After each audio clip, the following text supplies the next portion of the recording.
Bom dia, irmãos e irmãs, a paz do Senhor Jesus Cristo. Hoje eu vim falar de um assunto interessante, uma pergunta que me fizeram quando eu comecei a pedir sugestões de áudio. Eu orando para o meu cônjuge voltar, eu estou obrigando ele ou ela a voltar? Gente, eu não vejo dessa forma. Até porque a minha resposta foi assim: se eu tô obrigando ou não, não interessa. O que importa é que ele volta. Mas assim, agora vamos falar mais sério. Deus odeia o divórcio, entendeu? Quem está fazendo ele ou ela estar na vida do pecado que eles estão é o inimigo. Então, na minha opinião, se você está obrigando ele a voltar ou não interessa. O importante é que você vai salvar a alma dele, fazendo ele voltar para casa. Que como vocês são uma só carne, né? Quando ele voltar para casa, você consegue... não é desviar a sua oração, é focar a sua oração em outra coisa, que é a conversão dele. Se ele já era convertido, não sei, você foca a ter o Deus no centro, né? Mas, na minha opinião, até uma vez eu tinha escutado isso do presbítero Walter, que quando a gente desiste do nosso cônjuge, a gente desiste da alma dele. Porque a gente perde, é como se a gente falasse para Satanás: Satanás, parabéns, nós perdemos. Você conseguiu essa batalha e nós abrimos mãos da alma dele. Então, isso, eu agarrei nisso também no meu deserto, quando eu escutei isso do presbítero. Foi uma das lives, acho que foi uma das campanhas que ele fez, que ele falou sobre isso. Quando nós desistimos do deserto, nós desistimos também da alma deles. Isso eu falei, vixe. E na época que eu falei com a minha sogra, né, que é ministra da igreja católica, ela falou que era isso mesmo. Porque ela já teve divórcio também, né? E ela não sabia como lutava. Ela foi aconselhada até pela igreja para assinar o divórcio. E ela assinou. E ela se arrependeu muito. E é um peso que ela carrega muito até hoje. Porque ele já faleceu, né? Mas ela não queria. E ela fala que é isso mesmo. Quando nós desistimos deles, nós desistimos da alma deles. Que é o que aconteceu com ela. Porque como eles eram uma só carne, quando somos uma só carne... A gente orando pelo nosso cônjuge é como se ele estivesse orando por ele. Então, quando a gente ora a oração de cerca de espinhos, para proteger ele, para acabar com a feitiçaria, para levantar a parede de sebe, isso tudo é como se ele estivesse orando por ele. Então, não é só questão de acabar com a, entre aspas, a felicidade momentânea dele.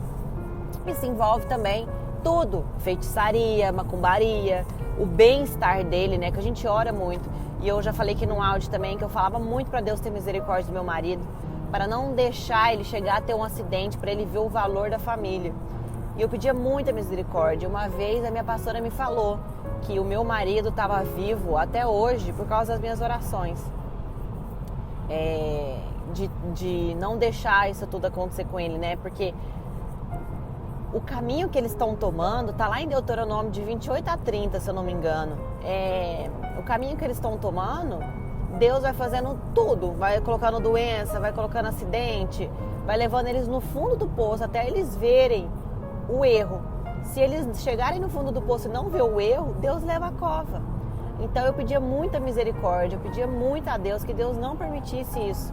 Que Deus não permitisse que ele chegasse a um acidente, ou que ele chegasse a alguma doença, no fundo do poço mesmo, para ele ver o valor da família.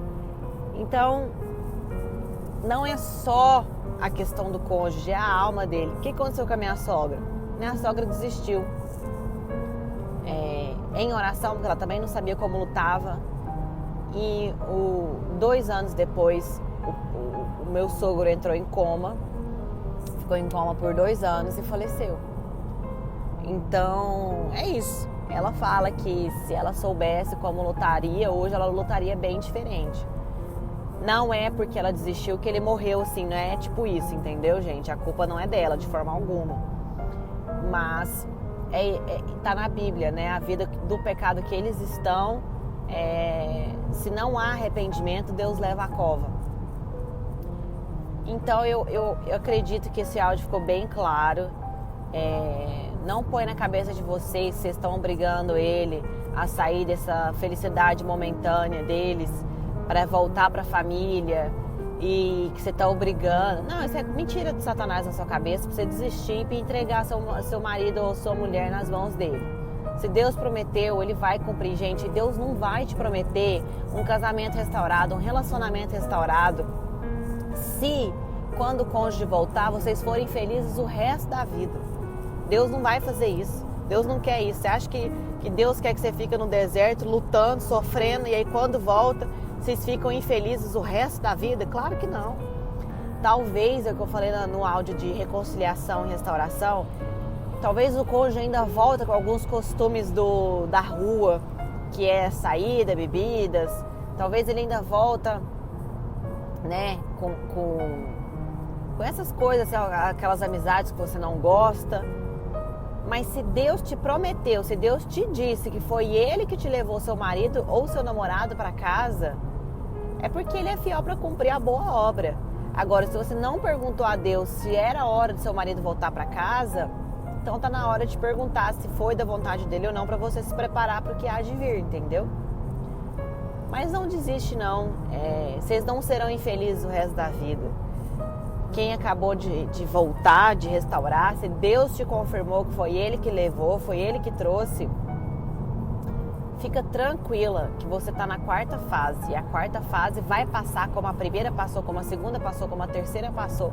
A quarta também vai passar e vocês vão ser muito felizes, assim como as promessas de Deus para vocês. Se você tiver dúvida sobre isso, pergunta de novo: Deus, mas eu vou ser feliz com Ele? Ele vai mudar esse jeito dele, né? Pergunta e Deus vai te responder. E para quem ainda não foi restaurado, paciência, tira essas minhocas de Satanás da sua cabeça, não entrega a alma do seu marido, da sua mulher nas mãos dele e vamos seguindo para a linha da vitória, tá bom? Fiquem todos na paz.